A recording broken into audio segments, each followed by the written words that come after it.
बड़ी खबर के साथ पेपर लीक मामले में ईडी की जांच और कुल 9 जगहों पर ईडी की कार्रवाई देखने को मिली है।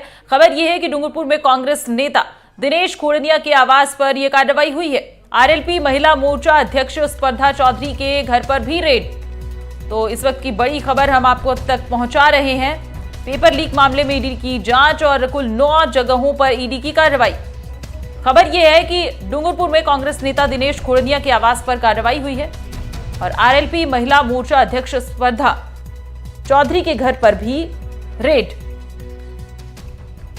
तस्वीरों में आप देख सकते हैं स्पर्धा चौधरी के घर पर भी ईडी का छापा और दिनेश खोड़निया के यहां भी कार्रवाई।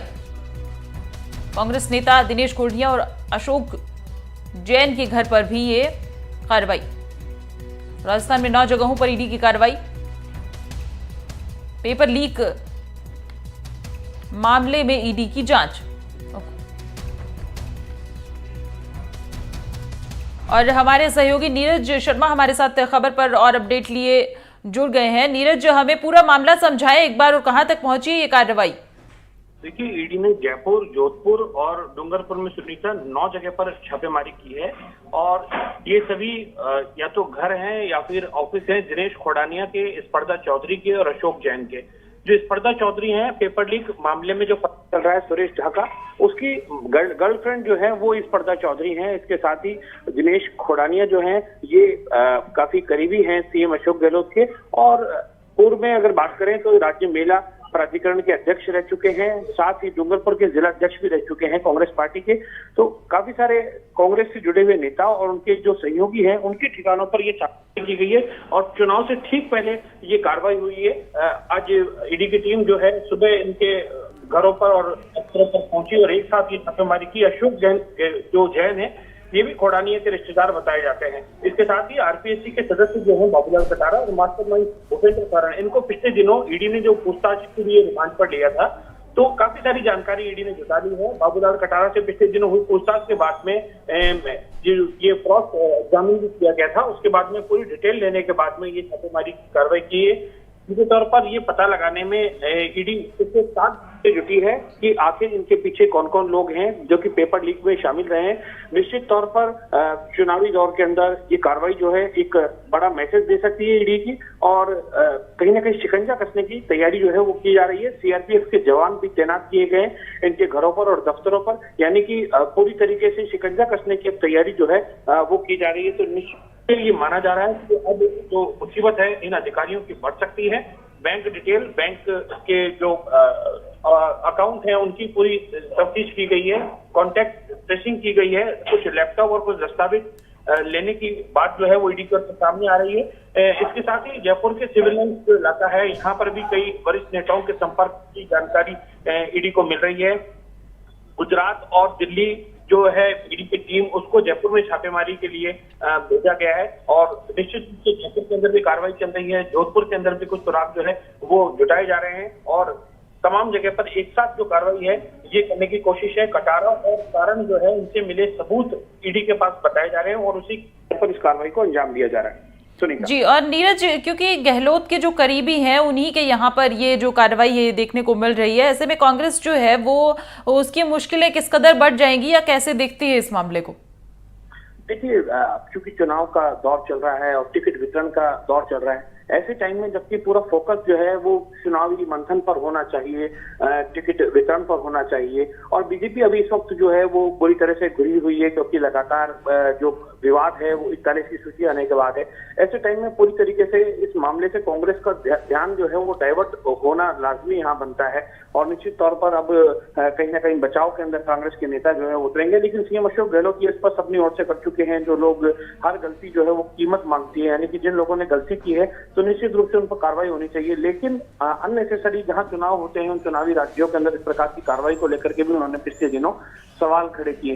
तो ये तमाम चीजें हैं जिनको देखना होगा आखिर इस कार्रवाई को कहां तक सिरे लिया जाता है, क्योंकि ईडी काफी दिनों से कार्रवाई कर रही है। करीब 6 महीने से ऊपर का ये समय जो है ये हो चुका है जिसमें कार्रवाइयों का दौर चल रहा है। अलग अलग शिकायतें भी की गई। डॉक्टर किरोड़ी लाल मीणा जो कि भाजपा के सांसद है राज्यसभा के, उन्होंने भी कुछ शिकायतें की थी।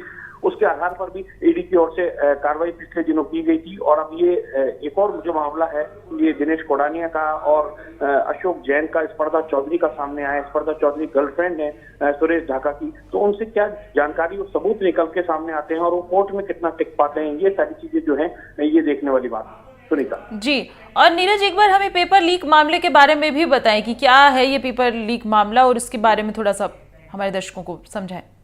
जो आरपीएससी की ओर से परीक्षा हुई थी, इसके अलावा रीट का जो मामला हुआ था, रीट के अंदर पेपर लीक हुए थे। इसके अंदर कई ऐसे गिरोह थे, संगठित गिरोह वो सक्रिय रहे थे जिन्होंने नकल बड़े स्तर पर करवाई थी और पेपर जो है वो पहले ही लीक कर दिए गए थे परीक्षा से पहले।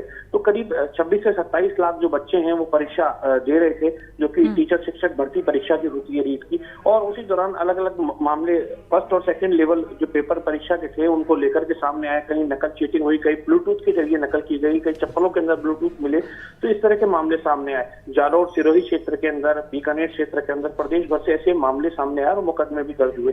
और जब जांच पड़ताल की गई तो ये सामने आया कि आरपीएससी जो है उसका स्ट्रांग रूम है, वहीं से पेपर लीक का मामला सामने आया कि यहाँ से पेपर निकाले गए हैं। उसमें एक प्राइवेट आदमी था, जबकि सरकारी आदमी को रखा जा सकता है। प्राइवेट आदमी को पहले तो नियुक्ति दी गई, उसके बाद में पेपर लीक की जानकारी सामने आई तो बोर्ड के पूर्व जो अध्यक्ष थे उनके पर भी गाज गिरी थी और उन्होंने कहा था पॉलिटिकल ये पूरा मामला है। तो एक लंबी सीरीज जो है पेपर लीक मामले की चली है। काफी इसमें आरोपी गिरफ्तार भी हुए हैं, कईयों पर कार्रवाई भी हुई है, बहुत से लोग छूट करके भी बाहर आ रहे हैं और मामला लगातार जारी है। और सरकार की ओर से, गहलोत सरकार की ओर से कहा गया था कि हमने सबसे पहले इस मामले में एक्शन लिया और कार्रवाई करी। इसके साथ ही जिन लोगों ने पेपर लीक को लेकर के, सचिन पायलट ने जिन पर आरोप लगाए थे या कहा था कि गहनता से जांच होनी चाहिए, सरकार ने वो जांच भी करी और कहा कि हमने जांच की है और जो लोग इसमें दोषी पाए गए उनको हमने गिरफ्तार भी कराया और न्यायालय फिर अपना काम करेगा। तो कोर्ट जो है वो अपना काम कर रहा है आगे। तो ये तमाम चीजें हैं। इसमें बहुत सारे लोग ऐसे थे जो गिरफ्तार हुए, कई लोग छूट करके भी बाहर आए, कई लोग अभी भी फरार चल रहे हैं। तफ्तीश अभी जारी है, तो इन्वेस्टिगेशन पार्ट जो है वो चल रहा है। डॉक्टर किरोड़ी लाल मीणा ने भी कहा कि बड़े स्तर पर इसमें धांधली हुई है। कुछ एजेंसियां हैं जिन्होंने परीक्षा कराने के दौरान जो नियम कायदे होती हैं उनकी पालना पूरी तरीके से नहीं की। तो तमाम चीजों को ईडी देख रही है और जो लगातार पूछताछ की जा रही है, राजस्थान एसीपी एसओजी की ओर से पूछताछ के बाद में जिन लोगों से ईडी की पूछताछ हुई है, अब उनके आधार पर जो सुराग मिल रहे हैं उसके आधार पर एक्शन किया जा रहा है। जी, और नीरज क्योंकि ईडी का एक तरह से शिकंजा ही यहाँ पर देखने को मिल रहा है चुनाव से ठीक पहले, और किस तरह से राजनीतिक पार्टियां इसको लेंगी? देखिए, सियासी रूप से मुद्दा बन सकता है और मुद्दा बनाने की कोशिश भी की जाएगी भाजपा की ओर से कि लगातार कांग्रेस के नेता हैं उनका इन्वॉल्वमेंट मिल रहा है, तभी ईडी उनको गिरफ्तार कर रही है या फिर उनके यहाँ पर छापेमारी कर रही है या उनसे पूछताछ कर रही है। तो इस तरह की कोशिश निश्चित तौर से की जाएगी और उसका एक बेनिफिट भी मिलता है पार्टी को पॉलिटिकली। लेकिन सरकारी एजेंसी की कार्रवाई जो है उस पर किसी प्रकार की रोक अभी नहीं है आचार संहिता के दौरान। यानी कि जो इन्वेस्टिगेशन का पार्ट होता है या पुलिस से जुड़ी हुई एजेंसी होती है या ईडी जैसी एजेंसी होती है, आप अशोक गहलोत के जो ब्रदर हैं, जो उनके भाई हैं, उनपे भी जब जोधपुर के अंदर पिछले दिनों कार्रवाई हुई थी, राजीव अरोड़ा कांग्रेस नेता है, उनके यहाँ छापेमारी की गई थी, धर्मेंद्र राठौड़, तो बहुत सारे ऐसे नेता हैं जिनके यहाँ पहले भी कार्रवाई हो चुकी है इस तरह की, लेकिन निकल करके कुछ सामने नहीं आया, कुछ ठोस सामने नहीं आ पाया था। एक कार्रवाई हुई, चर्चा का विषय बना और सुर्खियों के अंदर मामला आया, लेकिन कुछ निकला नहीं और कोई एक्शन नहीं हो पाया। तो ये एक बड़ी समस्या जो है वो ईडी के सामने आती है और सुरागों को लेकर के आती है और कांग्रेस यही आरोप लगाती है कि जहां जहां चुनाव होते हैं, खुद मुख्यमंत्री अशोक गहलोत ये कहते हैं कि जहां जहां चुनाव होते हैं वहां ईडी और सीबीआई और अन्य जो एजेंसियां हैं ये पहले पहुंच जाती है। दूसरी ओर भाजपा की ओर से ये कहा जाता है कि निश्चित रूप से जिन्होंने गलती की है और जिन्होंने गड़बड़ियां की हैं, अपराध किया है, तो उन पर शिकंजा कसा जाएगा। सरकारी एजेंसी अपना काम करती है, उन्हें रोका नहीं जा सकता, उनके खिलाफ टिप्पणी नहीं करनी चाहिए। तो ये एक विवाद का विषय रहा है कि कहां, कब और किस टाइमिंग पर कार्रवाई जो है वो की जाए।